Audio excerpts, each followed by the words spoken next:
Yesu nashimwe. Ndabukije mwese mu izina rya Yesu Kristo. Ndashima Imana ko nanje impaye akaryo ko kuba hano. Ndashima Imana impaye amagara kugira amagara hano hantu Imana yabwe icubahiro. Ndashimiye kandi n'Imana yadushoboje kugira ngo dushobe twa turi ngaha twese. Imana ishimwe cyane. Ndifuza ko dusangije mu ry'Imana datevye. Ndagoma nsange namuje mu ry'Imana numva mu mutima wanje. Ariko imbere ko ndarivuga manze nsome murongo umwe gusa tumere nk'abatera intege muri mpemo. Imana yabwe icubahiro. Yakobo igice ca mbere mu wa kabiri. Yakobo igice ca mbere mu wa kabiri haravuga ngo mwiyumvire ko ari ivyo kunezererwa rwose bene data nimwagwa mu bibagerageza bitari bimwe. Amen. Imana yabwe icubahiro. Ndagomba ko dutera intege kino gitondo umwanya Imana duhaye udasanzwe. Abana ba intumwa za Yesu Kristo, abantu bagendana na Yesu Kristo bamaranye igihe kitari gitoyi, hama mpwemu arabashoboza kwandika bino bitabo. Bagomba gutera intege ishengero y'icyo gihe, ariko nuno munsi aya majambo arafise ubushobozi. Imana ishimwe cyane.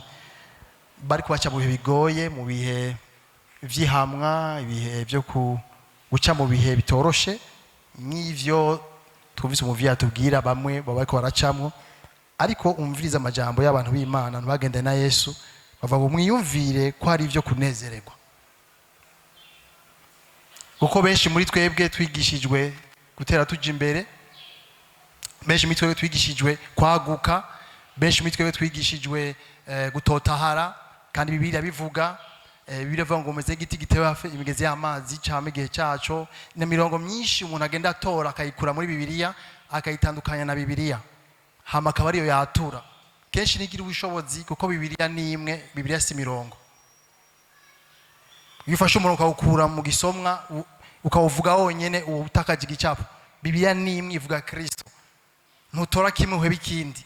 Rero aba bantu b'Imana bari bazi yuko umuntu akijijwe ni ngombwa ace mu bihe bigoye.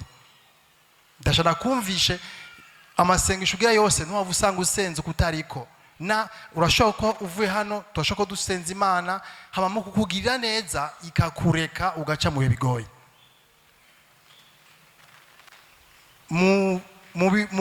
Mu mashusho y'ibikoko tubona muri Bibiliya, Imana yishushanya nayo canke itwereka ikatwigisha. Harimo inkukuma. Inkukuma ni inyoni igendera hejuru y'ibicu. Ni inyoni mu kugira ngo igende neza bisaba ko haba ibihuhusi kugira ngo igende neza. Inkukuma y'ukuri iguruka neza igihe hari ibihuhusi vyinshi. Bivugwa yuko ivyo bihuhusi nivyo bifasha inkukuma kuguruka neza. Ndashaka ndagutera intege yuko guca mu bihe bigoye n'umugisha. Ntiwambwiye amina? Sinzi aho warerewe, sinzi aho ivyo wigishijwe, ariko nashaka kwibutse ndaguteye intege ni ngombwa uce mu bigoye. Kirese udakijijwe ukaba wamenye Yesu, ukaba uri umuco, witegure guca mu bigoye. Uvyitegurire, nturinde kubigwamwo. Vyitegure kuzuca mu bigoye. Uzokwankwa, uzokubitwa, uzoca mu ngwara zitandukanye, uzohemukirwa. Ni ngombwa uhemukirwe. Bibiliya yatubwira kandi ibintu bijanye n'igisirikare. Paulo ariko arandika ivyete vyiwe vyinshi, atanga uturore tw'ibisirikare by'Abaroma ukuriga. Rero mu gisirikare urategurwa atantambara iraza. Wama uzi ko ku munsi, ku munota canke ku mwanya utazi hashobora kwaduka intambara. Nicyo gituma bagukubita inkoni bakagushira mu mazi, ukarara mu mwobo, ugaca ku migozi, ugaca mu mazi kugira ibitutu bikuvemo. Kuko ntugiye kudibama, ugiye guhura, ugiye guhangana n'ibintu kanaka. Bimwe bizoza biremereye, ibindi bizoza buke buke, bizoza mu gihe utiteguye. Nicyo gituma baba biteguye igihe cyose, ntibasamara. Ndakunda rero kuraba ngene bama bagavye igihe cyose. Ishengero ry'Imana ubu umuntu agavye igihe cyose, Imana ihabwa icubahiro. Naje kukubwira rero, naje kukuremesha mu kudibama, naje kukubwira witegure. Yesu ari hafi kugaruka. Ni ngombwa ibihe bigoye bitangure kandi ku rundi rugezo. Utegeza kuzotukwa, utegeza kwankwa, utegeza kwankwa n'ababanyi, utegeza no kuvugwa nabi. Ntuvuge ngo Mana ndinda, kare kuvugwe hamura yo kukwihangana gushoboka. Ntushobora kwihangana utagerageje. uyu murongo munsi bavuga ngo kwihangana kwawe gushobora gushitswa, ntushobora kwihangana, ntushobora kuvuga ngo urakundana utarankwa. Niyo mpamvu Imana ireka ugana ko muwabanye atarumwa gushaka kugira ukwihangana gusokoroke. Umusoda w'ukuri amapete amujako ntaza gusa ariko anywa kayi, amapete amujako ariko acamuye by'urupfu. Nico gituma ubona ha amapete kanaka iyo ashitse abantu bose bubaha. Samapete niyo yaciye, samapete nivyo bahuye navyo. Aje ku ntebe ucuva hasi ugasohoka kubera sumu nasanzwe. Nico gituma acungwa gusuma n'abandi bose kubera ico igihugu cyamushizemo, hama n'ivyo yacamo nabo aragaragaza imbere y'igihugu yuko bamwigishije, hari ikintu bamuhaye kandi yarakigumije mu bihe byose. Turi kumwe? Nico gituma uzobona abagore basoda ntibasa n'abagore batari abasoda, barakazi kubera batwawe n'abakazi, bari ku rutonde kuko batwawe nayo saza gutasaza ku rutonde. Ishengero ntidushobora kuba ducegwa, ntidushobora kuba tuba ubuzima umengo ntidufise umwami, dushobora kuba tuba ubuzima umengo twarizanye ku isi ngo turiganza, ntibikunda. Nashaka gutera intege ndabwira ati muhimbagwe munezererwe igihe ubuze ya bisi. Sinagushikiye uyabure, mvuze n'igihe wayabuze ntugire icitwazo. Ushima Imana mu kintu cyose. Ukubiswe ikofe kengurukira Imana hari ikintu kibaye. Kumbure ntiwagwanye wateye imbere mu gakiza, kuko yawe utawuteye imbere ukubise ikofe murindi na wewe. Imana ihabwa icyubahiro. Rero ntiturabira amaso y'umunyamubiri, turaba amaso y'imhemu. Turabe uko Imana ibona ibintu, twiyumvire uko Imana yumvira, turabe uko Imana iraba, tube uko Imana ibayeho. Kubyo n'umuntu akuravye abona yuko umengo urafise umugambi kanaka wewe. Abana baratandukanye mu miryango, abavyeyi bakuze barabizi, abana ntibasa.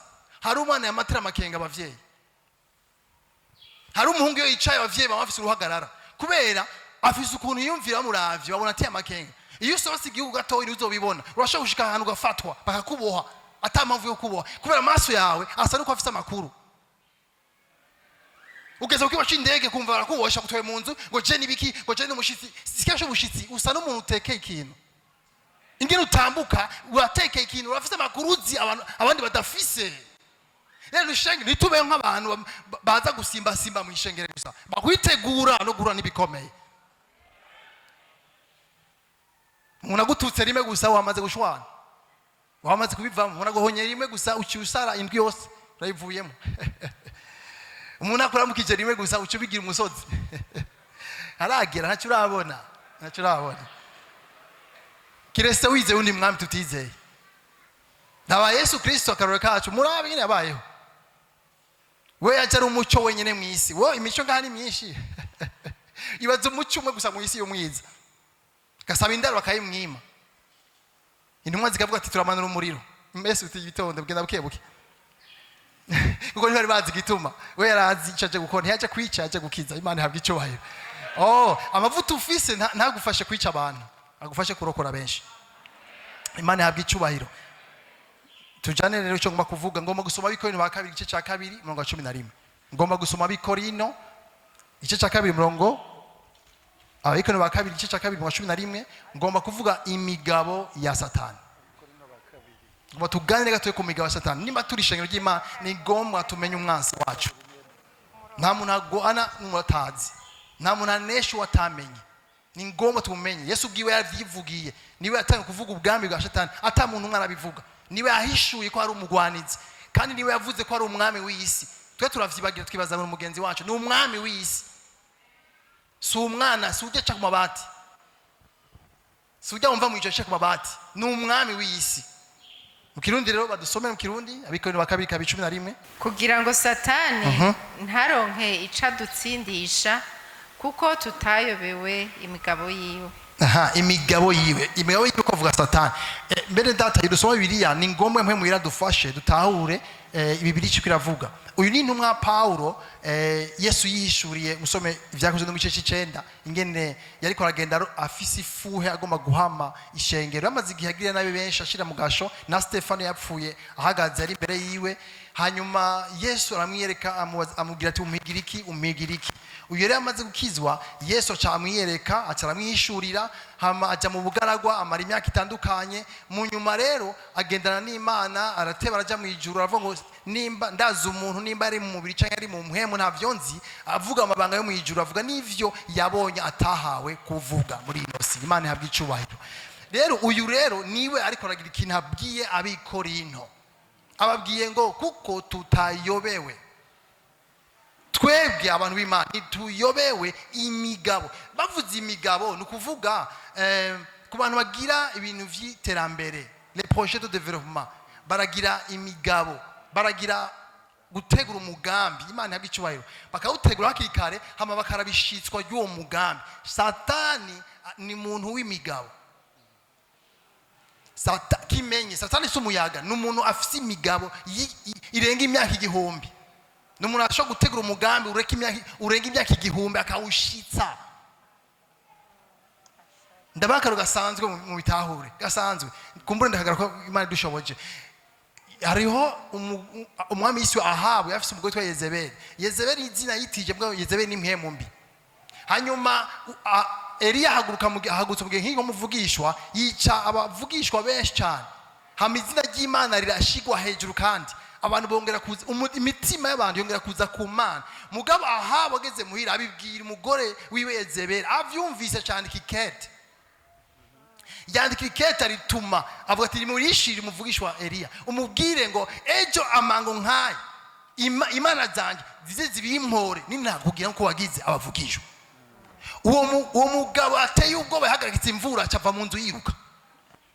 Yahagaritse imvura yazanye ubugarago yazanye iki acava aho yiruka kwera iryo kete. Bibivuga ngo mana n'imisa gushikashike mu bugarago. Mumbwire umuntu w'Imana yarateye ubwoba abasirikare baza kumufata akamanira umuriro. Mugabo umugore akamanika icete nejeje kumuramutsa muhira yamanika icete. Amubwira hagufata we bamuvugishwa we. Abiboneka ko iryo kete ni ryari kete hari kirere ni ryari kete. Kona hari gihe wandika ikete ukumva umutima wakuvuyemo ukibaza ni kete, si kete ni mpemu inyuma y'ikete ni kirere. Eliya ngo yari rukanze hama Eliya Yezebeli vy'ukuri ntiyamufasha uwo mwanya.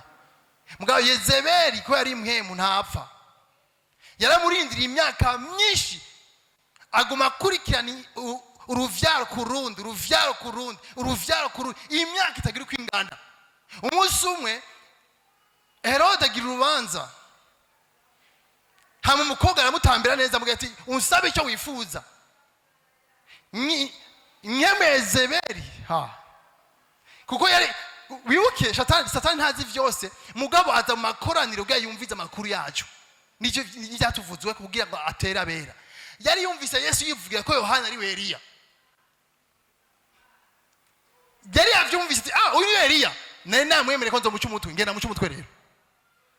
Wanyumvise wanyumvise no kuri umviriza imyaka myinshi yaraciye barinde gusa abote Eliya naho nzomubona hose nzomuca umutwe gushika Eliya za mu Yohana. Yesu avyibwira ngo uyu ni Eliya. Yezebeli yavyumvise n'uyu rero niyo yaca umugore wawe kugira ngo basabe umutwe ujya mukobwa asabe umutwe. Wowe ukurarimba ngaha, wowe ukuravuga ubutumwa, uziko Satani yicaye azokugarukako. Sinaje guterwa naje gutegura azokugarukako naho kiga hingana gute azotebeza kugarukako nashwa guheranwa arahebeshwa. Ningo muvyitegurire nujandajande gusa ngo mwizina rya Yesu unafashe ubushobozi komeza mugavyitegurire umumve n'ingaruka zavyo. Uyu mugabo Paulo acavuga ati kuko tutayobewe ntiturabana ntidusimbase mu mashengere gusa turashaka kubona mu mpemu turashaka kumenya ibiri mu mutima. Hari indi Bibiliya ivuga neza ivuga ngo ivyo umwase ariko ari imvira mu vyimviro vyiwe. Ni kuvuga abakozi b'Imana bahawe ubuntu bwo gushaka kubona ivyo Shetani ariko ari imvira ibiko bimuca mu vyimviro kino gihe. mbe gusenga wewe mbe ubona iki? Ubona umuduga gusa, ubona urubanza gusa, nta bindi ubona. Ntushobora kubona imigabo ya kino gihe kugira witegure. Ntushobora kubona ibiko biraca mu mwasi, witegure. Nicyo gituma abantu igihugu cyose kiruta ikindi, kikiruta amakuru. Igihugu cyose ubona kisumba ibindi byose, aho kigisumbiye ubushobozi niko gifite amakuru icyo gihugu kidafise. Ibihugu birutanira ku makuru, nicyo gituma bashira amafaranga menshi kuvyekera amakuru, bamenya amakuru y'umuntu wese yumvira ngene atambuka. Aha ni ubushobozi buri. Wewe rero ufite amakuru ya none, nimba uri mu bwami, nimba uri umwana w'Imana, wiyumvira ibiharage, umuceri gusa, nivyo wiyumvira gusa bisi yose. Ubona iki mwijoro? Mbe ubona ibiyawe? Ubona iki? Uri umwana w'Imana. Ni ngombwa ubuntu bw'Imana butubeko tubone nk'ababa inkizi n'umwa za Yesu Kristo. Tumenye imigabo kino gihe. Tumenye kuko kwezi kwa 12 tumenye imigabo hakiri kare. Nugwe mu byo utazi, nugire ubugenzi utazi, nuje mu byo utazi. Menye imigabo y'umwasi. Birashoboka nk'umwana w'Imana ko turafise umwasi. Uwo mwasi ni umwami w'isi. Pawulo avuga rero ntituyobewe. Uyu mwasi rero ajeje kurondera inyanduruko kugira ngo agirire nawe umuntu. Satani arazi ko Imana ari nyarukundo, arazi ko Imana nawe usambana cyo ukabesha ukacurira Imana n'umutima umenetse Imana ikiguharira.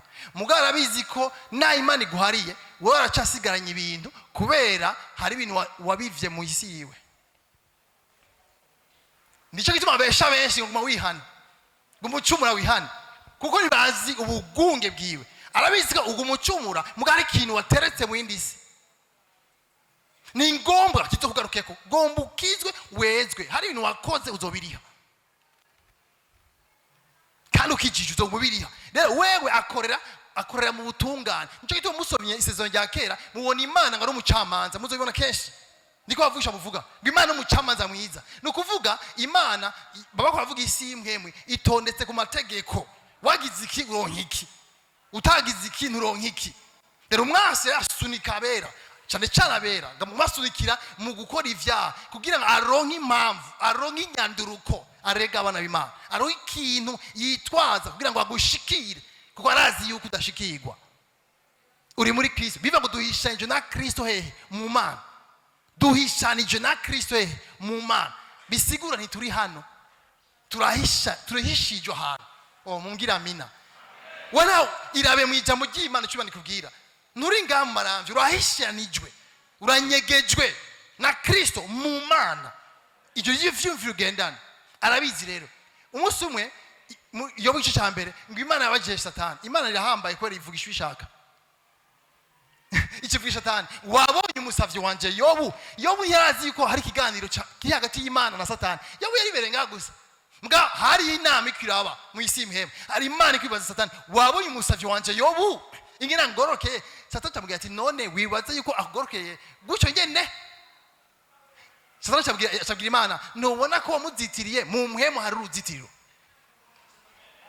Wewe iwanyu ufise concertina, iwanyu ufise abasiti, wibaza niba bagucunze. Mga Satani yaje abona uruzitiro mu byo bw'imhema.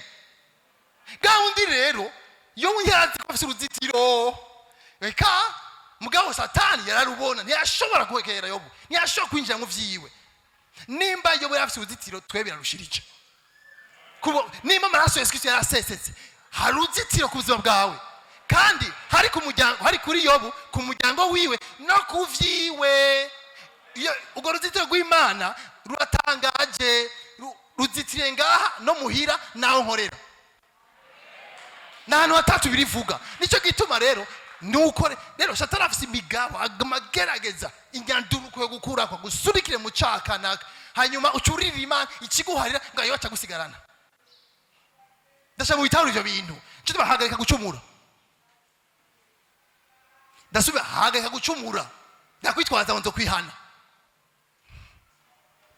kubera bashogira ingorane warihanye kandi uva mu isi urushe kubera ibintu wakoze. Turi kumwe bene data, nuso kwinyegeza rero Imana irukundo n'ububeshi wa Satani. Nivyo Imana irukundo mbwa we tagamije nugusunikira. Arafise imigabo, nimugomba mumenye ubugunge bw'umwanzi. Ntituyobewe imigabo ya Satani. Arafise imigabo mu kwezi, arafise ibinagomba gukora. Ngaha Imana ishimwe kuko iduha ubuntu gushobora kumenya imigabo. Imana ihabwa icubahiro. Nimutinye kumenya imigabo y'umwasi. Turi mu bwami bw'umuco. Kuva wa Yesu Kristo wacise umwasi wiwe n'abakozi biwe, uri umwasi nuri umukunzi w'isi. Hari abantu ubona ko agomba kwikundisha isi, uri kuribesha. Nugakunda isi n'ibiri mu isi niko birivuga ngo urukundo rwa data ntiruzo ruri muri wewe.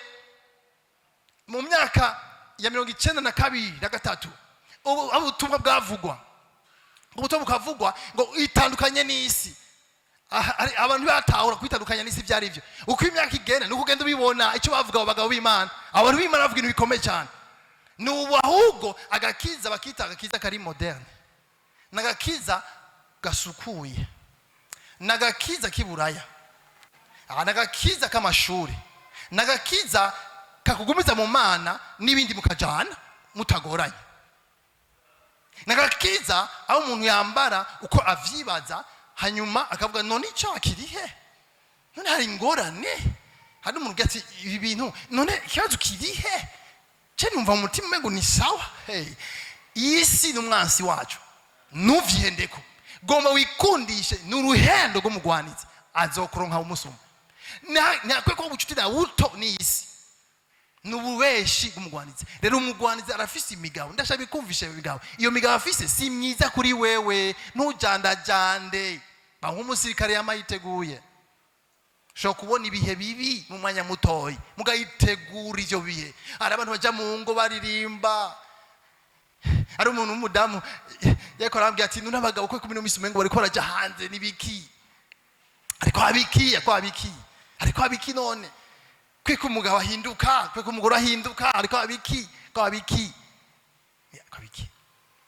nama ndamwibutsa ati ibuka inyigisho wingishije nawe uzisubireko. Urazi ko atari intege abandi utaraca mu bigoyi biroroshe. Ukumubwira bene data komera shikaba nindira none.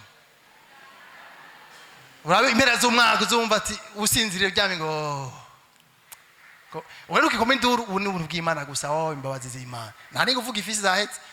Ishaka ry'Imana riranguka ijyahe. Uri imvugo yahindutse, amanyama yaheze, ubusore bwaheze, ibihe byagukujije. Uzora umutama ntavuga cyane, ntavuga yihuta.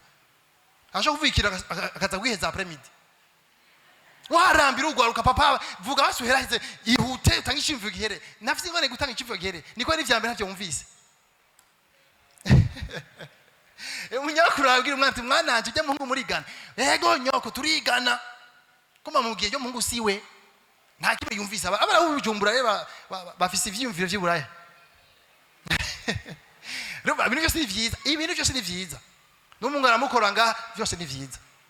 Gwana n'umuntu mwiza mama ni affection. Mama afise ku mutima. Urashaka kwagaza intare mukaza guheza neza. Ngiye ntarabona intare. Je nagize icifuzo cyo kuzabona intare. Ndayirabe turi kumwe guca ndayirabe. Kugira ntaro Bibiliya. Intare uyibonye niho yagaza. Mbwa abantu bahagaze intare, kino gihe abakiriso baragaze intare. Kayikora gaha ngo nta ngorane ngo nce niruka. Intare.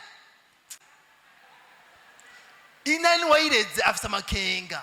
Avuga ati yasho kugubuka, yasho guhindura ivyumviro. Rero Satani afise imigabo si myiza mwene data, nukundane n'isi. Ndashaka kukwankisha n'isi. Satani rero usomye ingoma sindahaje kwera umwanya. Usomye ingoma ya mbere 21 Igisha ngo wa mbere herekana ingene ngo umunsi umwe ngo Dawidi yaravyutse ngo Satani amusunikira guharura Abisirayeli. Uwo mwasa tugwanya ntazoza mu buryo bw'umubiri kuri benshi, azoza mu buryo bw'ivyiyumviro. Kinyure n'Imana ivuga, kinyure n'Imana yakubari ngo amusunikira guharura. Aravyuka yumva yoharura Abisirayeli. Umugabisha w'ingabo aramuhanura ati mbe mwami wobireka ibinaho kwera umwami agote oyaharura gushika yabonye ko yakoze ivyago. Mu nyuma haza ivyago bitatu ku Bisirayeli, haba ingorane nyinshi cyane. Imana dufashe cyane.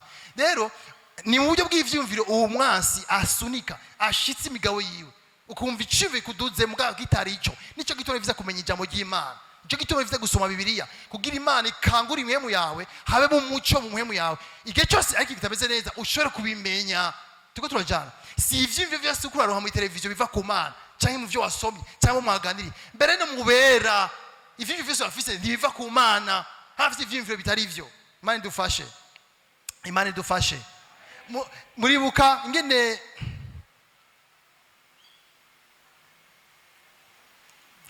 nk'ubu usomye Ivyakozwe 5:3, ndahasome jewe kwera umwanya. Ivyakozwe 5:3 havuga ngo Petero aramubaza ati, Ananiya, niki gitumye Satani yuzuza umutima wawe guhenda mpemu yera ukisigariza ku biguzi vy'ishamvu? Urumva ikibazo Ananiya na Safira bagize kugira bapfe suko babeshe gusa, nuko Satani yabujuje. Jenge hadafise Bibiliya. Murafise Bibiliya. Umva Satani yabanje araza yuzuza. Satani ashaka kuzuza umutima w'umuntu. Ashaka kuzuza umutima w'umuntu ibintu kanaka. Ananiya yarafite ivyumviro yibaza ngo bagire igikorwa cyo kuronka amafaranga.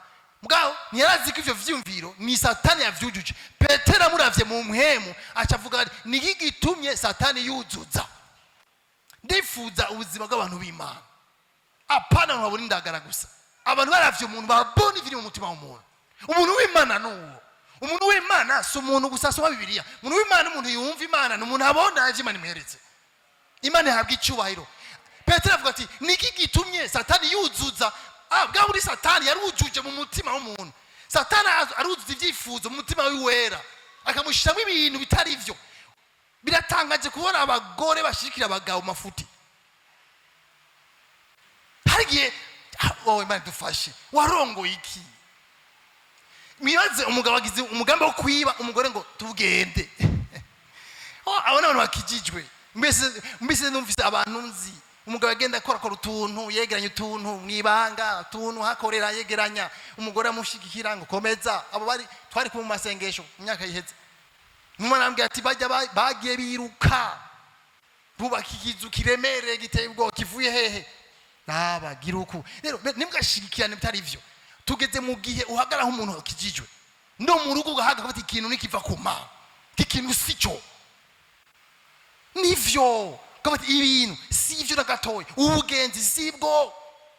Uyu muntu si wahagarika ivyo bintu.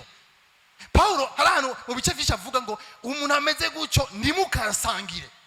Izi ntumwa za kera twevye tuboboteza ibintu tworosha ngo Yesu azomuharira. Siko bari bameze. Ko bari bazikora umugera munini. Bari baziko n'imigabo y'umwasi birandukirana. Umuntu aje mu busamba nimwe yahagaze kwandukiza. Naho kwigira uwera nimwasangira iyo mpemu izokuzako. Abiseye barasambanye baje kujinja.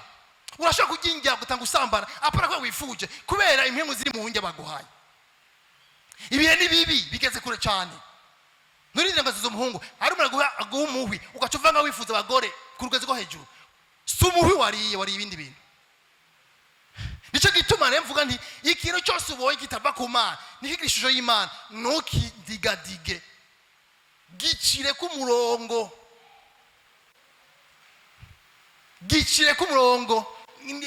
Jo mwijoro aciye ahantu mbona umugore umukobwa bashaye batoye bagumagwanagwanako. Ngo ko barayaga. Nyinasambura iyo mpemu ngamu ikarti bishoboye ibintu.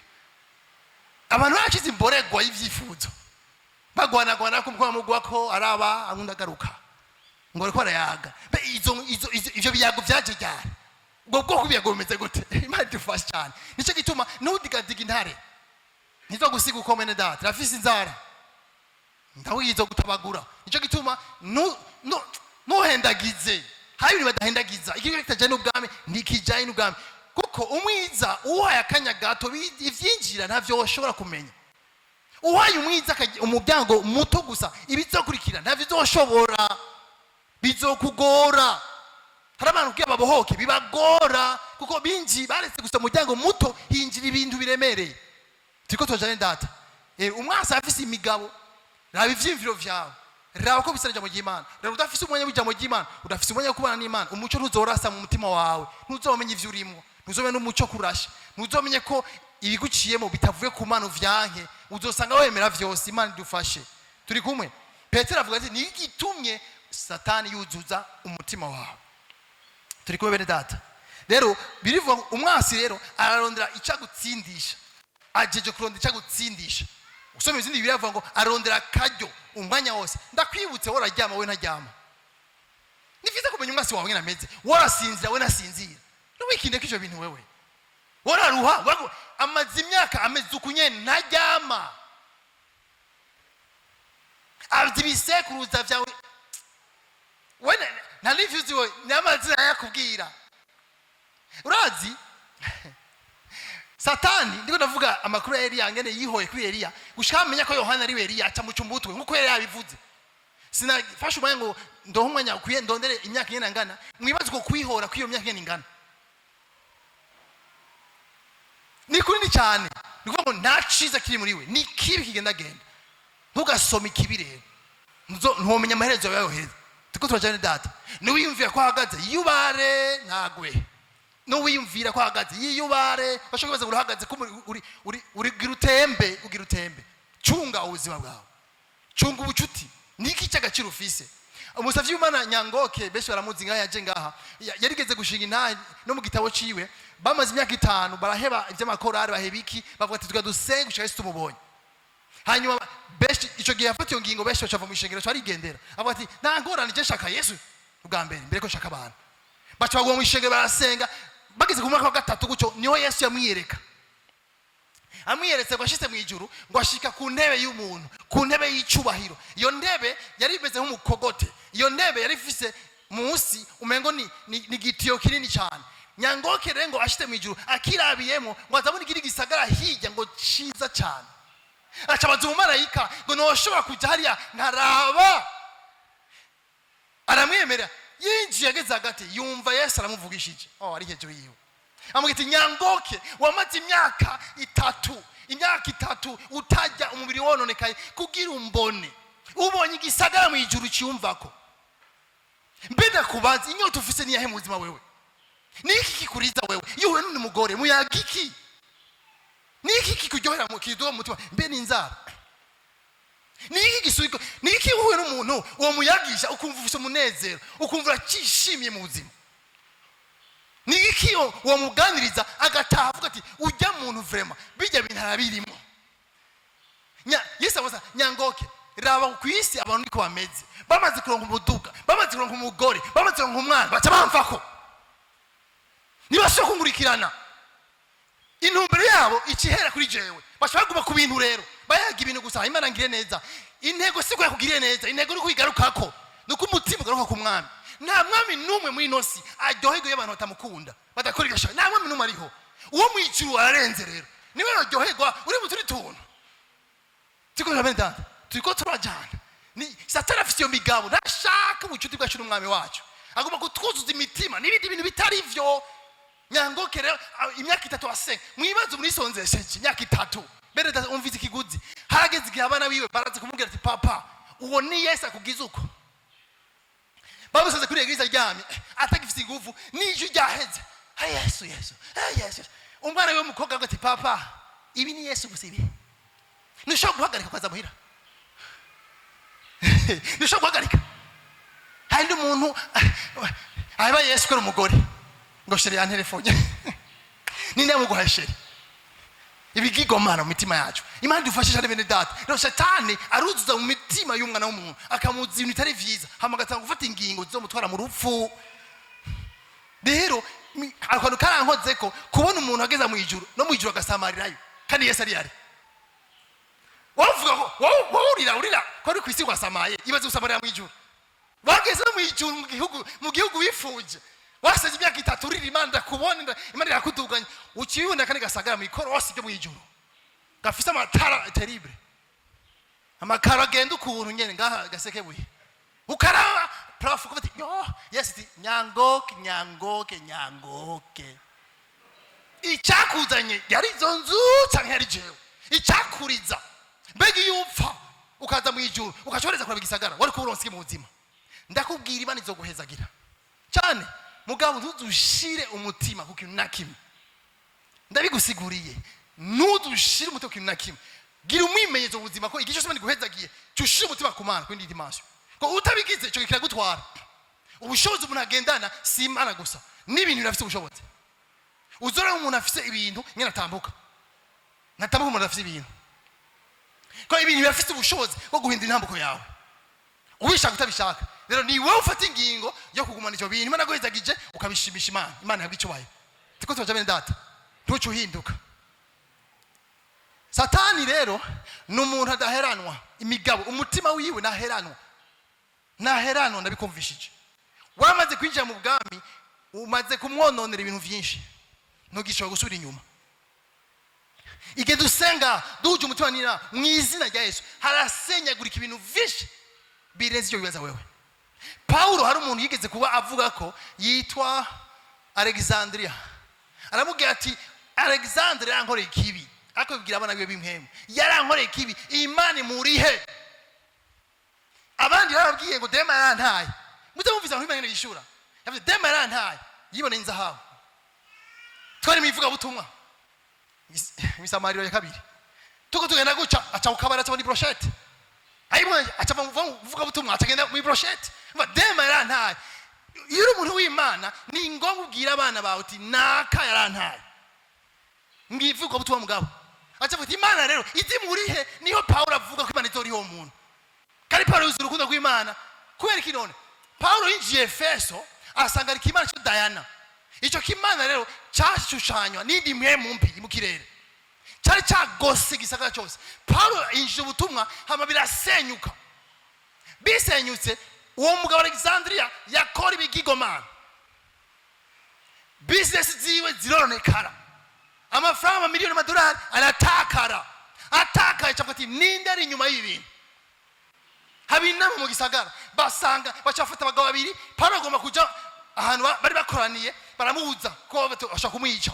Paulo aramuhungisha, mugabo aratebaramya ati ni Paulo yavuze ubutumwa wigisha bwose uzoburiha. Ni ngombwa iyo tuvuga ubutumwa nga nitubwira mwebwe tubwira abandi bantu atari ngaho baratumva iyo bari. Urumuvuga Yesu ni bwiza, Yesu arera, si hose akunda ko Yesu yera. Hari abantu badashaka ko Yesu avugwa, hari abantu umutima wao bashaka gufuta Yesu mwisi. Iyo wakazi kuvuga ubutumwa vyitegurire bazokugaruka ko wandeye. Mugabo hagarara, Imana ihabwa icyubahiro. Alexandria ati bararondera asanga Paulo niwe yishe business ziwe, kandi iyo gibona bakugwanya haraba batumye sibajye kibazo hari uri nyuma w'imhemu atumubunya mubiri tigenda ndabiri. Paulo rero baramugaruka kwa mukorera ikibi cyane. Paulo ati yankore amahano ahebuje, niko yavuze Paulo. Imana muri akiri mwisi turiko bene data ko ni Imana ihora. Rero numukirisa janda gusa simba uzobiriye byo gusimba mon frère. Tangwa kwitegura ukomere usimbuze ibyo usimbiyeko, utore ibiro by'igitoye uba ahantu uzuri worinde wibaze kurinde hamuhagarare hamubona gakiza k'Imana.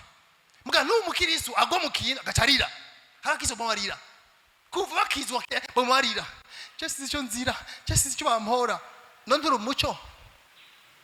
Isi no mwiza. Yesu rero Satani yagiye muhiga nawe yaramuhize igihe avuka. Marayika abwira Yosefu ati hungisha umwana, hari umuntu akora murondera. Umva Herode arigirisha yo mumbwire umwana hana ari nje kumusenga ndabinginze dukuri renga ndamusenge. Mbwa Imana ikara mutima wa Herode kati uyu sugusenga agira cy'umutwe. Yosefu vyuka mu ijoro vyuka genda hari umuntu akora umwana acamuhungisha mu Egiputa. Haciye iminsi Marayika aragaruka ati wa muntu yamurondera ntakiriho subira hari cyasubirayo. Murumva yiri Imana Satani yamuronde hanyuma ikindi gihe Satani yaheba acavuga ati rero ubu rero ni ngombwa ndondere abegereye umurongozi. Yesu Kristo baba bantu batatu Yesu yakunda nce mujya muntu ajeje amafaranga Yuda ndabe ko bishoboka. Nce muri Petero umurongozi mukuru umunsi umwe Yesu Kristo muri Matayo 13:22 ariko aravuga ivy'urupfu rwiwe avuga gupfa kwiwe. Petero yaje guhishurirwa avuga ngo uri Kristo umwana w'Imana nzima. Yesu avuga ngo ni data umwijura guhishuri. Hacha kanya Yesu cyaravuga ivy'urupfu rwiwe, Satani acayinja muri Petero. Petero cyafata Yesu yarahirise mu kanya acamutwara ku ruhande amubwira ati ivyo gupfa ubivemo, ureke ivyo gufina ngaha, ivyo gupfa bireke. Mucyongereza avuga ngo ari byukim bisubiye ngo yarabwiye Yesu Kristo umvirize ureke amabragging ngaha. Baramutinya Yesu baramubaha mbwa yari yahindutse kwa Satani. Yesu kwera umuntu w'impemu Imana ifashe ngende nka Yesu. Yesu aravye Petero cyangwa Satani nyuma.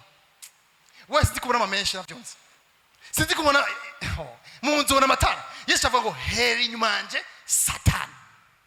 Intumwa ntizatahuye Satani avuye he, ari mu kirere ari he. Mbwa Yesu yaramubonye, yarabonye icyo cyumviro akiravye, arabona ko nikivuye mu mutima wa Petero, ni Satani agimucishijemo. Yesu avuga ati hera inyuma Satani. Ntiyahevye, yaceja muri Yuda. Abati wewe kufise amafinanse y'ishengero, wewe kadukorane. Yuda haza mu cyumviro mu mutima wiwe. Satani ashicumve. Usome Yohani 10:2, Yohani 10:2 havuga ngo bakiriko barajya ku mugoroba wamugwaniza amaze kwinjiza ubugarariji, kandi amaze kwinjiza ubugarariji mu mutima wa Yuda Isikarioti mwene Simoni. Mvuga hari ubugarariji yije mu mutima. Kuri Ananiya yasutse yujuje ivyumviro bitari vyiza. Kuri Yuda yinjije ubugarariji mu mutima. Satani ashaka kujugaza umutima w'umuntu. Hama Yuda acagira ivyumviro ko icyatumye Satani ashobora kubikora nuko yabonye Yuda kuda amafaranga. Bacamwemerera amafaranga abaherezi bakuru yuko bazo mu mafaranga ntiyabikora. Mwene data ukaba ufise urukundo rw'amafaranga witegura uzogira ingorane. Amafaranga uyafate wagira igikoresho, uyakoresha bidasanzwe, ngabo ntuyakonde. Ntugire urukundo rw'amafaranga. Anyumvise amafaranga ni meza, ngasa kuvuga umutima ivyo ufise kuvye amafaranga uzura bisuzuma. Urashobora gukora ibara. Satani yaravye abona ati Yuda arakunda amafaranga, rero no muronka ndamwemerera amafaranga. Nuko Yuda umutima we winje ubugararije. Turi kumwe bene data. Umwasi arafise imigabo, arafise imigambi si myiza kuzwa bwawe, ariko turafise ivyizige, turafise amajambo aduhumuriza mu jambo ry'Imana, turafise Imana ihambaye. Mugabo shaka gusa ubimenye, ubikanguke, ntubibagizwe rikora ku isi, nusamazi rikora ku isi. Menye uri, menye igihe turimo, menye imigabo y'umwasi kino gihe, witegure. Turi kumwe data, turi kumwe, uvyitegure. Kimwe nibaza ko twe tutashoye kugira ubuntu bya kuri je, sinzi ngawe wongera Imana yagwire neza. Mugabo sidashoye gutegurwa kare kuvyerekeye umwasi. Nisanze duhuye nayo ku nzira. Burya kuraswa utateguwe nibara. Umwasi agushize ko akubiyeko, gusho gihe utavitegure nivyoroshe. Mugabo yo wamwiteguriye biroroshe yaje. Ubo wizi urametse inzira, hariho ahantu atameze neza kandi ukaca. Imana ikagwijabo ndi kumwe nawe. Niyo cha mu mazi ntazokurengera. Mugabo uzoyacamo tu. Ntazoca hejuru y'amazi indani. Mugabo ntazokurengera. Mugabo urabimenya akikare. Mugabo ukokeye mu mazi utazi ko kurengera. Ni murabona umuntu yaravye match n'utayiravye ko badasa. Umukino w'amaguru. Iyo umuntu yawuravye akabona batsinze, mu nzu nasimbagurika. Havyo murabona. Utawuravye niwe yibaza ngo araza gutsinda. Ko siyo yarari. Natwe tumeze nk'abo bantu babonye umukino kare. Bakabona ko Yesu yanesheje.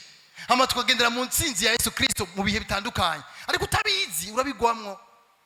Turi kumwe ndata. Utabizi urabigwamwo. Nsomo umurongo umwe mu Timotheo 2 bahansomeye. Timotheo 2 24-23. Timotheo 2 gice ca 2 uhere ku murongo 24 gushika ku murongo wa 26. Mwumve ngene havuga. Paulo atubwira Satani ko ari umuntu w'imigabo. Ni mwemwe ifise imigabo itari myiza ku bana b'Imana. Kandi umushumba w'umwami wacu ntakwiye gutongana, ariko akwiye kugira ineza kuri bose no kuba uburyo bwo kwigisha no kwihangana no guhanurisha ubugwaneza abamuhaririza, ngo kumbure bishobotse Imana ibahe kwihana ngo bamenye ivy'ukuri, bashire ibirare, bave mu mutego wa mugwanizi yabafashe ngo bakore ivyagomba. Amen. Imana yabicwera. Ubu rero Satani mu migabo yiwe arondera ugushaka ko umuntu volonté. Arazi ko umuntu afise ingingo, arazi ko umuntu yasi ikintu muri Kristo bachanse. Mugabo atarondera kukorosha ugushaka ko umuntu kugira ahende umuntu. Azazana kaha akagaza kuri wewe ukakemera rimwe ukagakora ukakiyumvirako, hajya ubugombe bwawe ko arabwonona, ugushaka kwawe ko arakonona, hazoye ugushaka kwawe gufatwe mu kamashu. Ibintu bavanga umutego w'umugwanizi babigerana. Sinzi ko mubibuka kera hari kurafata urutaro, wafata urutaro ugafata urutaro ugashira umuceri munsi y'urutaro n'agati n'akagozi ukaja kukagorora ukinyegeza inyuma y'inzu kugira ngo inyoni ninjira ije gutora umuceri uco kwega. Hano yibona niko gamu kigira kibavuga niko saragira ashiraho ubusambanyi munsi y'urutaro, ububeshi munsi y'urutaro, gukorakora munsi y'urutaro, gacashira umugozi hirya gaca yihagara inyuma y'inzu. Wowe karaba ukuvuga ngo urakwegwa, ukuvuga ngo ugenda kuraba ungaraba urutaro ruri kugati kava kagwa, ukuva umutima ngo nashoka kugira ngo nikaza kugwa hama gaca winjira indani rero kazoma pa barakweza. Satani gaca acakira rero avuga ati Paulo Timoteyo abo bantu bahandisha ubugwaneza kuko bakoroke mu mutego wa Satani kugira ngo bakoreshe ivyo agomba we. Birashoka ko umwase rero akoresha umuntu ivyo ashaka, hari ibintu agomba gukoresha abantu muga uburyo bishobora ni gutega imitego abantu ko bayigwemo ko arabizi ko umuntu ubwiwe arashoka kuvyama. Hari kintu nabonye kuvyekeye umwana w'umuntu nato bakijijwe arafite ubushobozi kumwe mumbi. Ndamaze kwiga umuntu atabakijijwe ni kiremo gitangaje ashobora guhagarara mu gushaka arashokwa nk'ibintu. Niyo mpamvu impemu mbi zivuga ngo uyu muntu twasi kwazanga yaciyaza yaje gute none. Nige Yesu ahuye n'umuntu w'igadara akava ajya mu masenga akaza rirukanga iyo atarabishobora ntiyari kumwemerera ko yagiye abohoke. Niko arafise volonté arafise ugushaka yari mufise muri yo soka ko yumva ubudi bushobozi buvuye mu ruzi buje bwa Yesu Kristo avuga soke impemu ziratangara kari zari muriwe. Rero Satani n'umubeshi mu bugombe bwiwe mu migabo yiwe agomba kubesha ugushaka kwacu. Nico gituma ikitajanye n'Imana cirinde haba mu kuraba haba no kwiyumvira cirinde ko agomba kugufata mu kamasho kandi agufashe ndakubwiye uzobiriha. Tiko turajana rero reka mvuge ibintu nka bitatu shobojwe n'Imana mu migabo y'umugwaniza. Ikintu ca mbere tuhasome ni muri Kuvayo 20 Kuvayo 23 gushika kuri 6 Kuvayo ni ibintu ngomba kuvuga, ni ngomba tubimenye hama tubigwanye bive mu mutima tubizinukwe no mu mvyaro vyacu no mu bana bacu no mu nshuti zacu. Ni Kuvayo igice 20 guhera ku 3 gushika 6. Ntukagire izindi mana umbangikanya, ntukibazire ishushanyo canke igisa n'ishusho y'ikintu na kimwe kiri hejuru mu ijuru canke hasi kw'isi canke mu mazi yo mu kiyaga. Ntuzu uvyikubita imbere, ntuzu bisabe, kuko jewe Uhoraho Imana yawe ndi Imana ifuha, mpora abana ibigabitanyo vya base, nkageza ku runganwe rugira 3 no ku rugira 4 rw'abanyanka. Nkagirira ikigongwe abankunda bakitondera ivyagezwe vyanje, nkageza ku runganwe rwabo uko ruzogenda rukurikirana gushitsa 1000. Amen. Imana ishimwe. Ngaje mba kuvuga mu migabo y'umwansi kuva kera so Bibiliya yaragomvye kuzana ikintu cyo gusenga izindi mana. Ico kintu umugabo ni kiri mu mutima w'umugwanizi ko abera ahere kubera yuko abahubisha inzira nibasenga Imana rurema, basenge ibindi mengo vyitwa Imana. Mugabo inzira yagomvye ni inzira yo kubaka ibishushanyo ngaha mwisi, ni inzira yo kubaka ibintu vy'ibishushanyo. Wewe wibaze ugusenga ikintu kanaka mugabo ico gishushanyo gifise ishusho y'ikindi kiba hejuru. Nima mwaso Bibiliya neza nabishushanyo vyireba ngaha kwisi. Ibishushanyo ni vy'izindi mana ziba hejuru canke munsi y'isi canke mu mazi. Abakuda kumviriza ibintu vya kera ga mu Burundi uzokuvavuga ngo kera mu Burundi ngo hari Imana. Kandi bivuga n'abantu hagati mugina bitwa b'Imana ngo hari Imana rundi basenga bagashika no kure bakavuga ngo izo mana basenga zo mu mazi kugira ngo ivyawo biberere. Abana bakaguma bibaza ngo ibintu bisanzwe izo mana zo mazi nizahe. Nico gituma ubona ngaha mw'isi ugenda mu bihugu bitandukanye urabona ibishushanyo mu bisagara, urabona ibishushanyo mu mazu, urabona ibishushanyo batandukanye icyo bigamije ni umugabo w'umugwanizi ni kugira ngo basenga izindi mana bave ku mana y'ukuri bibaze ko basenga imana uko icyo gishushanyo ni gifise ishusho yindi mwemure iri ahantu hatatu ndakubwiye hari bisagara nagenda camwo nkabona ivyo bishushanyo biri ku birometero bike ugasanga n'ahantu ku nzira ahantu winjira umuntu agasenga ikintu imana nta mana ariko arasenga n'izindi mana ntabwo bazo kubesha ibishushanyo ngo ni kugira ngo decor cyangwa ngo hase neza eka hari ikintu kiri inyuma y'ivyo twe hari gisagara nigize kwa ndimwo tugomba guheza umwaka sizovyibagira hanyuma umuntu ama telefone kuri Facebook bari abantu b'abarabu bari abantu b'abahindi abantu bari mu cyo gisagara bafashe igigomana kinini hari kuri Noel kinini cyane bagitwara mu muduga bacunzwe bazunguka igisagara tiyavuga ntibishoboka mana ya mwijuru abantu bagerera inyuma yacu ngo ni defile na defile bariko bimikindi mana mu cyo gisagara nico gisagara cyarazitanye mu muhemu ni gisagara kiremere kigoye urinjira kumvura rushe je ngenda mu rundi ngambwa sidavimve numvise ni gisagara ni kuzimu na hantu nibiki kubeko kwimiko kw'ivyo bigomana sivyo gusa tugeze ko duheze umwaka tugiye masengesho mwijoro sindovyibagira hari abafumu benshi bavuze ingoma gushika buce batangura nka saa 2 z'ijoro gushika saa 3 z'undi munsi bavuze ingoma batura amajambo guca mwibabara ku mugaragaro buzu yabara bavuga ibintu ku gisagara abantu barorera bibaza ngo bikino si bikino ni kwimika izindi mana niyo mpamvu usanga ubusambanyi muri ibyo bisagara ni karangamuntu nandicyo gisagara kimwe sida cyane muri icyo gihugu uri umugambi w'umugwanizi kugira ngo abantu basenga izindi mana ibishushanyo hari ivyo bishushanyo cyo hanze muri bukama kuri Ezekiel 18 sindahaja Ezekiel yicaye n'abarongozi bo mu Bisirayeli ngo biciranye ngo mweba mufata ku mushatsi mwemu hanyuma ngo acamukura mu mubiri amudugana hagati y'ijuru n'isi icoma imana ikaguha nawe kubaho Ezekiel nubona ibindi bintu akukure wishaye mu z'abarongozi turi mu nama n'abarongozi duhawe kuva ngaha mu mubiri tuje hejuru hagati y'ijuru n'isi tubani ivyo batabona ngo Ezekiel bakugwa nga imana imutwara mu muhemu imutwara handu ku rusengero niyo mutwe wa pagani munzu y'Imana niyo bigigomana biri niyo vyubakitse babisize amavuta gusa ngo bigigomana izindi mana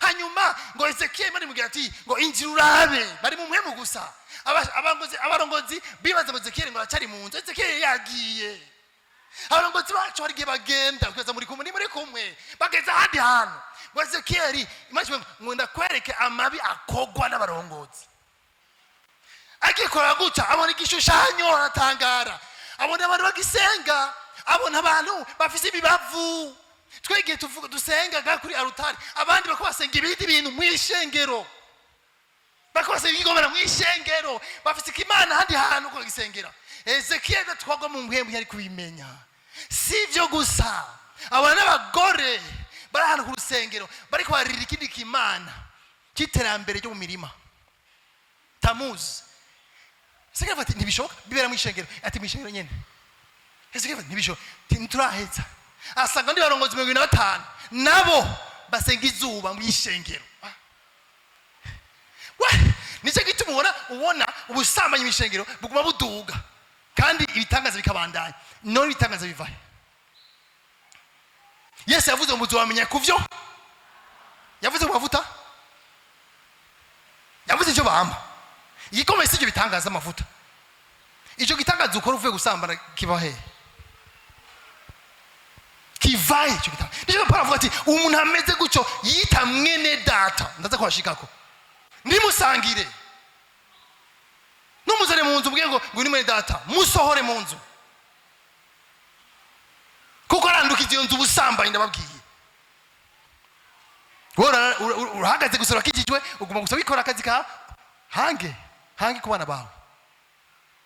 bana bawe nicyo gito bivuga ngo inkoni simbi ku mwana uramuhana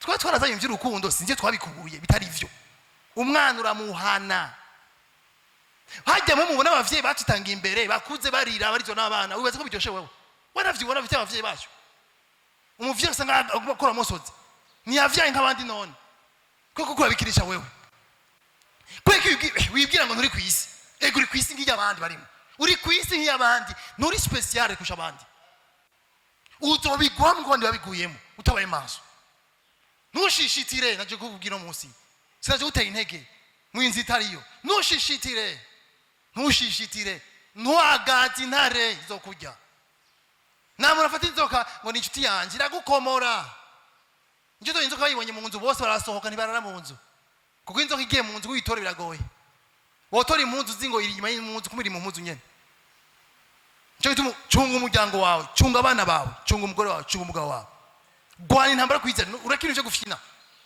komeza amavi atura namubwira madame atura maraso zikisi muyibarabara no muyibisi atura kubana atura ku mukozi nagi mu rusimba imana yabwiye Aburahamu nico gituma namukunza Aburahamu kubera dorera abana biwe ndabo mu nzu yiwe nadorera abana be gusa n'abakozi zobarera nico gituma afite abagwanyi mu nzu Aburahamu namuvugishwa afite inkota mu nzu Aburahamu mumbwire muri muvugishwa afite abagwanyi mu nzu waragira mumve wowe womenye abandi bavuga ivyiza gusa yari afite abantu afite igwanisho kuko yazi ko intambara itotera yarabona imbere igihe Loti yafatwa bagiye na Aburahamu asora amajana ngahe basohotse kugwana yabigishije ryari yize kugwana ryari ko nari nzi ko ahura n'umwami gusa nari nzi ko ari umuntu yicara imbere y'Imana agasenga sinzi ko n'inguma yitera ndavye nari nzi Aburahamu umuntu w'Imana atera ingumu mu mpemu muri Imana umuntu umugwanyi so mu bintu byose mu nzu biza agatabwe ngo yegoya hari ibintu bagwana navyo mu nzu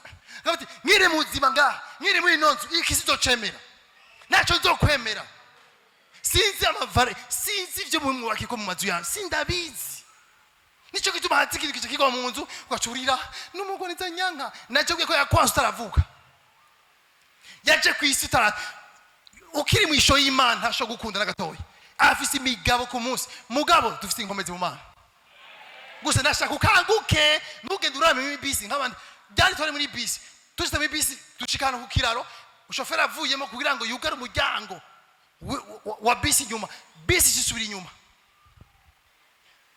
nicaye imbere kisubira inyuma abantu Yesu ko mutamuvuze twinjire Yesu siwe wosi Yesu wacu mwase kumuvuga muneza ubwira mufere muko mavuga Yesu mwibisi mutubesha kumurasenga musanga yo mutugira ugonge numva inyuma yanje ko chauffeur si chauffeur ugenda n'urupfu yabigeze witegura ko musuwe bisi izo wihode abasata bisi rero ingini imeze si bisi ni wowe numeze wewe Yesu ari mu bwato amazi arasuriranya yisinzirira wo Yesu wacu baravuga nigumiraho none ngira mfe twayivuga na Yesu bamfa ndega ni programa y'ijuru bene data wese ndikizo kumuva kugira upfe yarakubwiye kugira upfe waje programa yiwe uraza kazi dufise kangana urota gupfa wewe nakuja rero mu izina rya Yesu ndaguhunga atakwirukanye umunyavyani wahunga atakimirukanye umusoda afise ubwo warakubitwa inkoni gushubwa umuvemo nta soni umusoda mayirukanganya hose umusoda barashaje barashe utarabimenyera n'inkoni n'amabavuga we uzocuma tuzoshikayo tu niba shaka umusoda w'ubwoba nta musoda w'ubwoba ashoboka mugakiza ikintu cyambere Yesu aherako ni impemu y'ubwoba ikintu cyambere Imana iherako ni impemu y'ubwoba ayikureyo abantu bumva ubwoba ngo numvise irido ivuga irido ngo sinzi kiri inyuma none wowe basi uri mu nzu nibikibiri ivy'Imana biri ndani basi tureke inyuma y'irido basi we igihe mwebwe mukangukiye iki mu buzima ngurumva ngo nakayaga ngo nidirisha bibagiye kuvugara abo bose ngo arige mu nzu mujya mu masengesho mugasenga muje gusenga mwasenze ngo Imana yaturinze gazomva umwana baje kibazo ngo mbega ngo kwirembo igufu iriko twasenza ikirari ciza mbwa igufurira cyari mu mutwe ko niducunze mu ijoro basazi uzora kenshi hari umuntu arema mu ijoro gine yaryamye apana kubera Yesu ko namagufuri yo mu ruvumera ikivyemeza nigivyuse gosanga ntiyariko ucutondekije muryango wose ngaha umukozi ndi ujeje kwiganguza ndakwirukana siwe n'umutekano muke ufise wewe simvuze ngo urare wuguruye, siko navuze ngo navuze gusa ntushire ivyizigiro mu gufuri. Wa urivugisha ngo wizeye Imana, rindi Imana ipime, washobora kutayizera. Bene data, harike tuba amajambo menshi atariyo. Jidi Imana ducisha mu bintu ngo ikure mu bintu bitari ivyo, dukomere twizeye ko Imana tuzinze. Imana ihabwa icubahiro. Imana ihabwa icubahiro. Urarinzwe mwene data. Nandi kudavuga imigabo y'umwansi, ndibwira ubimenye, uhagarare ushikamye. Uhagarare ugwanye ubwo bugunge bw'umugwanizi. Imana ihabwa icubahiro. Umukirisu ahagara ku kintu akagipfirako. N'umukirisu ahoba. Ugume ku kwizera kwawe, bagomba bakwanye ukugumeko. Ugikiri wizeye Imana. N'abandi bafise ibizeye bitari navyo. Imana ihabwa icubahiro. Rero ibigirwamana. Iki cyakane nshaka kuvuga kwera umwanya. Nisho nca ndangirizako. Ni imbuto y'ubushakanyi mu maraso y'umwana w'umuntu. Ni imbuto y'ubushakanyi. Satani arazi ubushobozi bw'umubonano hagati y'abantu basanga ibitsina. Arazi igihe Imana ari mu muntu ngene yamuremye, yarabibonye. Arazi ubushobozi bwo kuba umwe mukaca mumugwanya. Nico gituma aratinya ikintu cyose gifite isezerano. Umwasi aratinya ikintu gifite isezerano. Aratinya abubatse cyane kuko bafite isezerano abandi bose badafise. Abubatse n'abantu iyo bahuje umutima n'inama bakaja hamwe, Imana yabakoresha ibihambaye. Muga nibo bafite turubapfa tudahera.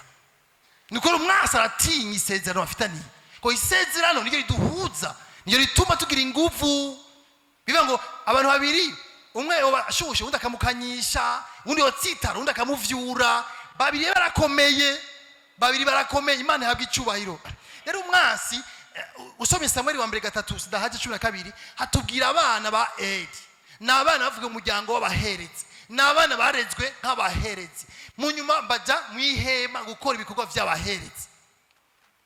Mugabagezeyo batangura kuza barajya ku bintu abantu bazanye ku nguvu, bakababwira ati uteza kuma kwiki utabigize ndakwaka ku nguvu. Bitangura kuoza umutima w'Imana. Sivyo gusa, batangura gusuzugura inzu y'Imana, batangura kudaha agaciro ibintu vy'Imana. Icyakurikiye batangura gusambanya abagore ku muryango w'ihema. Nico ntiwusambanye bwinjire mu ishengero, buri kuri altar. Wenye navyutse buri kuri altar. Nibiri nyuma y'ishengero buri kuri altar. Kwihema mwibaze umuntu ashaka gushikana gacumurira kwihema. Mwumve ihema yagaragaza ubwiza bw'Imana. Ihema niryo Mose yinjiramo bakabona ubwiza buje, bakamenya ko Imana imanutse, bagatinya. Sibi gusa abiseye bamba bumva makuru. Uwitwa Finehasi yarashoye kuzimya ishavu ry'Imana. Abantu baragiye mu busambanyi hapfa abantu benshi cyane. Hama Mose akiri ngaho, umuntu w'umu Israeli yadukana n'undi mugore w'umunyamahanga, baca ngaho bagiye gusambana imbere ya Mose y'umukozi w'Imana ariko ararira. Ababajwe n'Abisirayeli n'ivyabaye. Uwo muntu acagwa afise imigambi yo gusambana aho hano. Finehasi aramuraba avuga ati Mose niko ararira kandi uyu mugabo ikico kitononeye ikigize ivyago mu Isirayeli n'abacengana umukobwa kandi atabwoba kumugaragaro nkuko babikora no Mose. Finehasi acaronka gatora icumu. Abantu b'Imana batebwoba. Aca basanga mu ihema abatobekanya bose. Wako kanya Imana kirabwe kirishi bati Finehasi tuzogisezerana. Bene data, nuhendagize ivyaha. Nuhendagize isi ukuribesha. Isi si umugenzi wawe. Si umugenzi wawe. Nk'akamashu mwasa ategura zo gucakira umunsi umwe. Rero uyu abahungu Imana ibira Samuel amwishuye ivuga ati Samuel gira ko ngiye gukora ikintu mu Israeli kandi utocuba cyose azokuva iminzerere. Ati nzoshitse kuco ravuze ku muryango wande wa Eli. Sikuri ari gusa niko muryango, nikosa ryawe ku muryango. Kandi abahungu kimenya bazopfira umunsi umwe, abahungu babiri. Ibi bintu rero vyarabandanyije, vyarakomeje nuno munsi. Hari gucika intege, hari kwihebura ku bantu benshi cyane kubera ubwo buzima. Imana ihabwa icubahiro. Ndashaka gutera intege mwene data. Imana ihabwa icubahiro. Ndashaka gutera intege nukundisi nibiri mu isi. Nukundisi nibiri mu isi. Nushishitira isi. Tangura gucunga ubuzima bwawe. raba ubuzima bwawe ngene bumeze, raba umufasha wawe, raba abana bawe, raba ivyo biyumvira, raba ivyo babona, raba ivyo bita vyiza mu buzima, kosora, raba abakozi, raba, suzuma. Imana yawicyubahiro. Umuntu yavuze ngo akomeye cyane, umuntu umukozi w'Imana yabaye mu ishengero igihe kitari gitoyi, yari kurigisha abakozi b'Imana kiri batoyi. Agati ndabahanure nuzugira umusekreteri umukobwa kiri mutoyi. Rondera umumama akuze atagishushe mu mubiri. Ko isi iragoye. Nabanyumvise. Ibi nta ame bivugwa rega. Uyakosho biraba.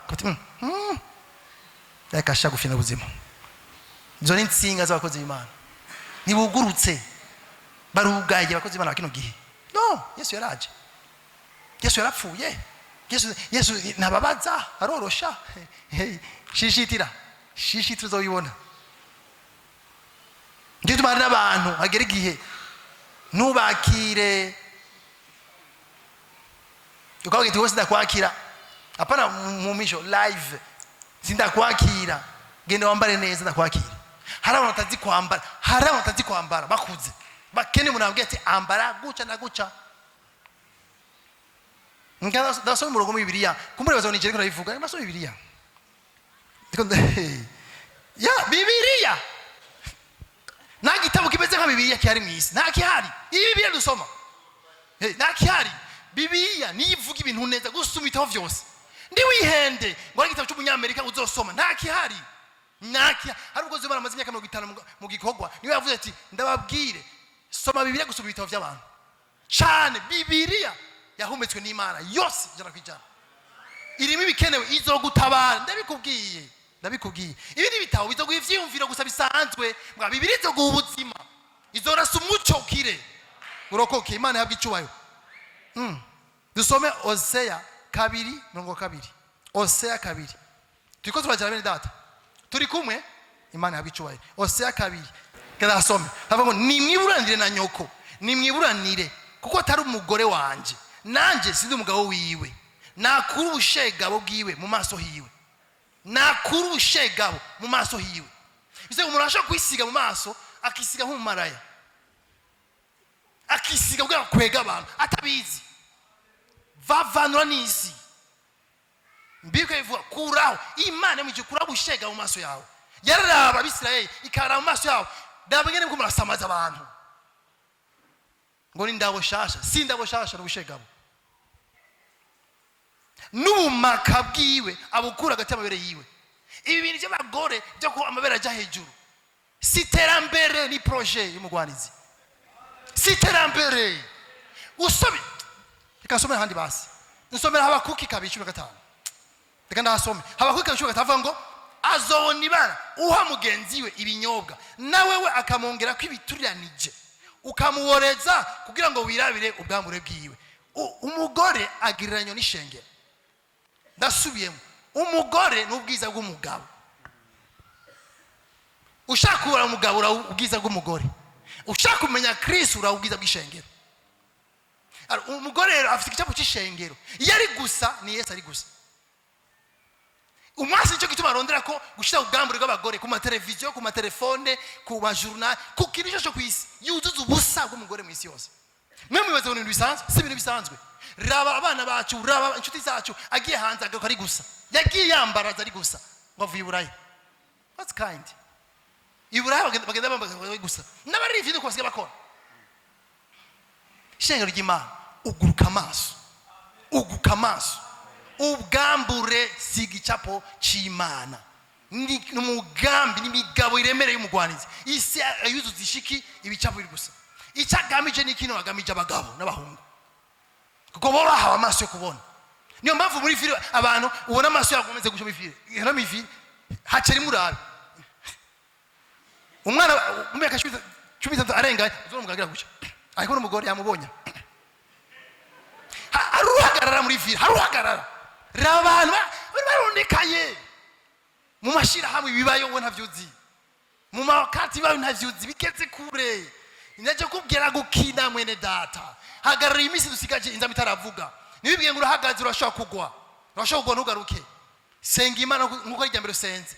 senga nko kumengo ntugikizwa iga kwihana shaka cyo dusenga mu kanya iga kwihana anoshi nibihana anoshi barabihevye kwihana ngo vyaraheze narejejwe n'amaraso Yesu rime rizima ngivyo nakoze kera nivyo no munsi bibizoza byose byahereyeho ari murashikara kuvuga ati nawe rosambana impemu kija mu ijuru izo kiduga mu rusigare ku isi oya mwene data nibitandukanye n'ikintu kimwe mwene data Paulo yandike abatesalonike ababwira ngo Imana nyene abari ibeza mwese impemu yanyu n'umusha n'umubiri bizigamwe bitagira umugayo gushikaho Yesu azozira si impemu izozigama impemu musha n'umubiri bizigamwe bitagira umugayo bitatu kimwe gifise umugayo uzosigara kimwe gusa ndubikineko yakwambara ubusambara neza ntacyo kuburira mwene data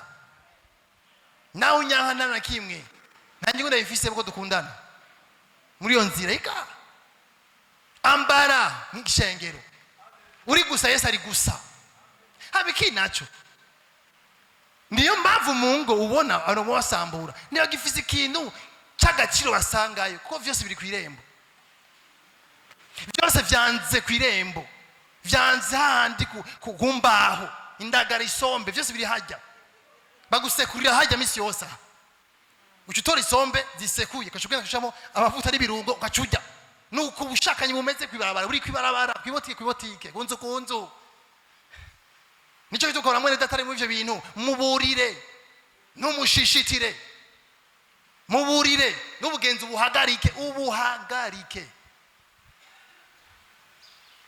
turi kumwe data hari abagore bazana abagore bagenzi babo bari gusa mu nzu y'umugabo ubusa mu nzu y'umugabo bamatwe gusa ngo iyo n'umugenzi ave muri Norvège oya nabanza soke mu nzu ubwambure ni hanze ngo uyu mugenzi ave muri Suède ngo afite ngo twarakuranye banza kuraba ameze gute no kwishyira vyase ko yicara ntagenda yaronde handi bagenda egara umuntu yambara impuzu zo kuja koga nagende yogi egabire tandukanye rega bene data ngira amina nivyo impuzu mu gitanda no koga nibisa utabizi rero harakera ishure dutangura ishure nikuri hari ukuvangirwa rega no kutamenya ibihe turimo ngira amina reka somo umurongo wa nyuma cyo dusenga ni Abikorino ba mbere 5:9-13 avuga ngo nabandikiye muri cya cete ko mutivanga n'abasambanyi ariko sinavuga abasambanyi bo mu bisi cyangwa abifuza cyangwa abanyazi cyangwa abasenga bigomana kuko iyo biba bityo mwari mukwiye kuva mu isi. Paulo andika Abikorino atababwiye abasambanyi bo mu isi avuga abasambanyi bo mu ishengero bene data abiyita bene data ngo ariko burya nabandikiye ko mutivanga no witwa mwene data nambara umusambanyi cyangwa uwifuza. Paulo ateye ubwoba yaciye avuga n'uwifuza nawe nyine murabe neza bane mwijo n'uwifuza mubona gute cyangwa usenga igomana cyangwa utukana cyangwa uboregwa cyangwa umunyazi umeze atyo no gusangira nimugasangire nawe.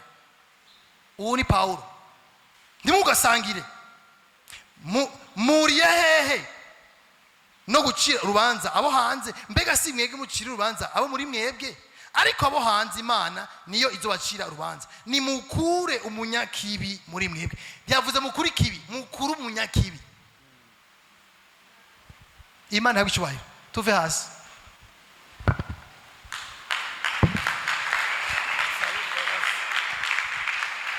Yesu nashimwe Yesu nashimwe. Ndiko mvuga iki none ndarangije ndiko mvuga iki none ndiko mvuga ngo Satani arafise imigabo si myiza kuri wewe. Ndiko mvuga ibintu by'ibigomana ibigomana rero ndiko mvuga ivyo hanze. Hari ibindi bigomana vyo mu mitima yacu vy'abarongozi bacu. Hari ibigomana vy'abarongozi bacu dadi na mami. Ibigomana bindi bikobe cyane. Birantangaza ko mbonye umugore adafite ifoto y'umugabo mu nzu agashira ifoto y'umukozi w'Imana mu nzu. Kindi afite amakiya kuri uwo mugore. Turi mu nzu simishengero bijya ni ishengero ngajyo mu nzu. Umutwe kukazi urashobora umuntu a telefone akavuga ati umukoresha akabwira umugore ati ihuti raporo itegeza kuja iburaya mu Bubirigi kandi i Buruseli wihutu yandika aca vyuka mu ijoro ca yandika mugabo avuze ati vyuka dusenge canke vyuka tuvugane cya kintu tuvugane biriya navyuka mugabo ati ndarushe ivi vyose ugiye kubiraba n'umugera mubi Imana ihabwa icubahiro hajya mu nzu niho intango ihera hajya mu nzu niho ubwami buhera hajya mu nzu niho intahiye itangurira imbere kuja mu ishengero ibigomana vy'abantu abantu bagwanira abantu hari abantu bagwanira abantu kugwana bakagwana bakagira imice mu ishengero kugira bagwanire Prophète Brice undi agwanire Pasteur Olivier undi agwanire naka bakakubitana ngo ugera muzi wowe ugera asizwe ugafasha n'Imana gusiga oya umuntu wese afite ikibanza Imana yamuhaye Yesu niwe afite ikibanza cya mbere Yesu niwe ari hejuru y'abantu bose Yesu niwe kuvuga gusuma bose kubera kutaragwana batutse Yesu ku botike uzora basho kuvuga Yesu wibisi nabi niwigera ucwa ntuvuga reka bavuga umukozi w'Imana wibisi batukanira mu ibisi batangara nuvuge pasanje nabi numuvugira ubone ibara muga Yesu yatuzwe muri bisi nani mwavuga Yesu yavuze nabi nani mwavuga bene data hindura igomana n'ivyinshi suza umutima wawe urabe neza wige kwihana buri munsi nuze wese azozira ashaka kuza umunsi ashaka kuzejo ashaka kuza mu ndwiza ashaka kuziga cyose cunga umutima wawe kura iforoma y'ubushakanye mu mutima wawe kurayo vyose kura ihane saba Imana igufashe Imana irandure mu maraso uburebe biri mu maraso cyane kubera iki iyo kugabitanya n'icyaha ntibisa icyaha ni guhusha intumbero